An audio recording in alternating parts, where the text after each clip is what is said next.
quite strange photo assignment, but quite a nice photo assignment as well. This is a demonstration, and they're gonna walk into the city demonstrating about mining. Because there are plans to do mining in the area where I live, close to the waters where we have our drinking water from. And the risk of poisoning the water is too big that people don't want the mining. That's why it's a demonstration. And it's the demonstration that have assigned me and my camera to take photos.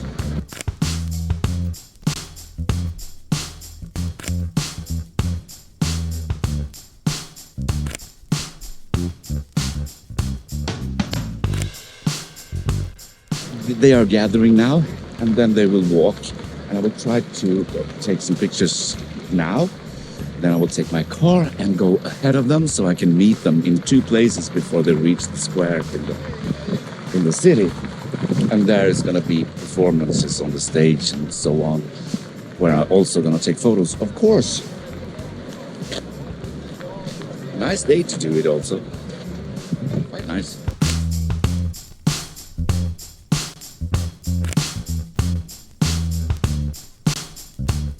This is the next place I'm going to take photos.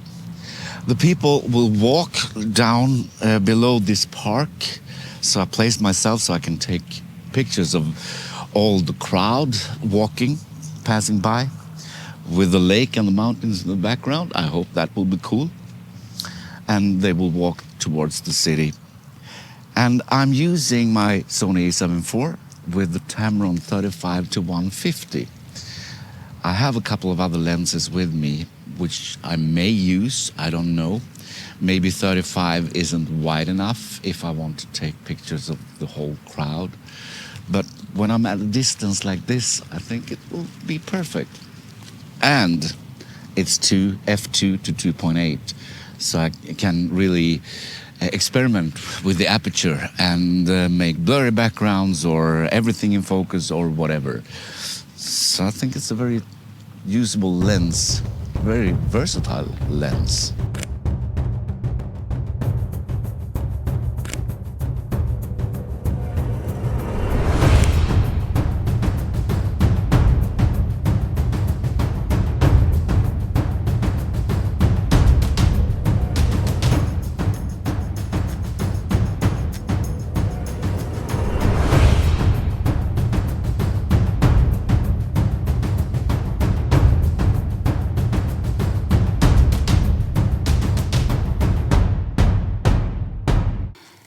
I really like this setup. This setup is fantastic. The Sony a7 IV with the Tamron 35-150 f2 to 2.8 222. The quality is amazing, but there is one caveat, and that is that it's heavy. It doesn't feel so heavy when you pick it up and take a few shots, but walking around with this a few hours, you're going to feel the weight, I promise you. And my hand started to hurt after a few hours. My wrist, because I held my camera and then up shooting, I held my camera up shooting for several hours in a... But I'm glad I chose this setup anyway, because I learned a few things on this shoot. I will tell you more about that in a little bit. First, I had a couple of other lenses with me as well. I had a wide lens. Now you're going to think that I'm sponsored by Tamron because they are all Tamron lenses, but I'm not. I'm not sponsored by anyone. Tamron? Okay. This is the 17-28 f2.8 from Tamron. Fantastic lens. Good size, good weight, and quality-wise, it's totally fine. I chose this because I needed some wider shots to show where we are, in what situation we did this, so to speak. The environment, the environmental pictures I took with this Tamron 17-28. I also used a long lens, only a few shots. This is the Tamron 150-500 f5 to 6.7.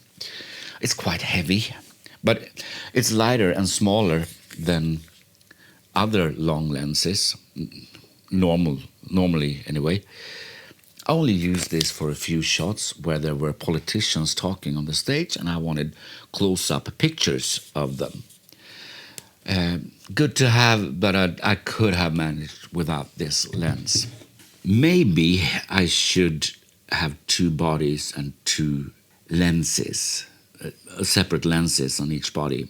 Maybe a lighter zoom on one lens, maybe a 24-70 or a 28-200, which I use quite a bit, and then a prime on the other.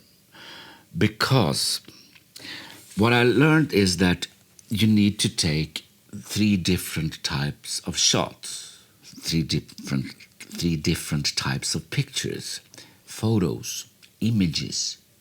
Well, if we have to have the wide picture to show the environment, in what situation are we right now.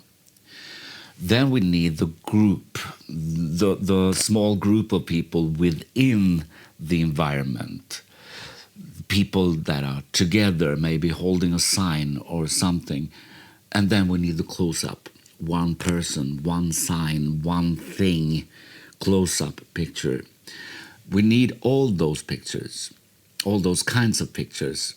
We need the focal range from 35 to 150 nearly to get all those pictures. I also need to take a lot of pictures. A lot of pictures. I took 370 now, which was probably not enough. But I managed. I could have taken more. But there's no need to take pictures on the same subject, several pictures on the same subject, unless you want different angles.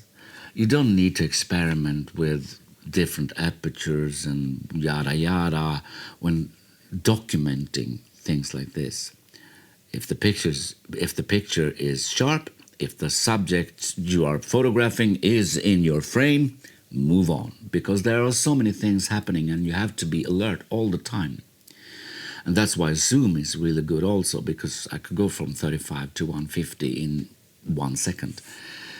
Why I also need to take multiple pictures is that there's going to be a lot of pictures to edit. And it's better to choose the pictures that you want to edit than to fix pictures that you need to edit, if you understand what I mean. So what I did, I will show you in another video how I handle the collection and collection sets in Lightroom, but I imported the pictures into Lightroom. I made a collection set. Inside of the collection set, I made a collection called Full Shoot, and all the pictures were there. And then I went through the pictures and picked the pictures that I would like to keep and put them in another collection called Pics. Those were about 90 pictures. And those were the pictures I needed to edit. But I didn't edit each picture individually. I edited 3 pictures, 3 different kind of pictures.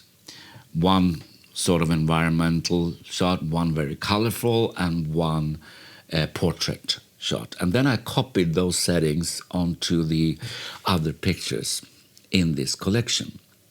And then, of course, I needed to go through picture by picture and see if they were straight, maybe adjust the exposure or the white balance a little bit, but I didn't need to do much after that first edit. So I edited 90 pictures in under 2 hours, which I think is quite good. They were happy with the pictures, the demonstration. Why they asked me to do this was because they had a lot of news coverage from newspapers, radio, local television, national television, and so on, but they can't use those pictures in their own channels, social media, website, Facebook, Instagram, because they are copyrighted by the newspaper's photographer. So they wanted me to take pictures so they can have pictures they can use now and forward.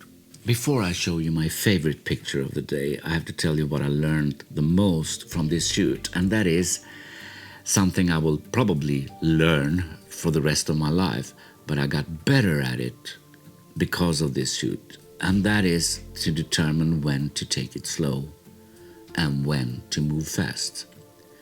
You learn so much on a shoot like this when you have to move on and when you can take it slow and frame everything according to your liking. Okay, my favorite picture. First, a little backstory.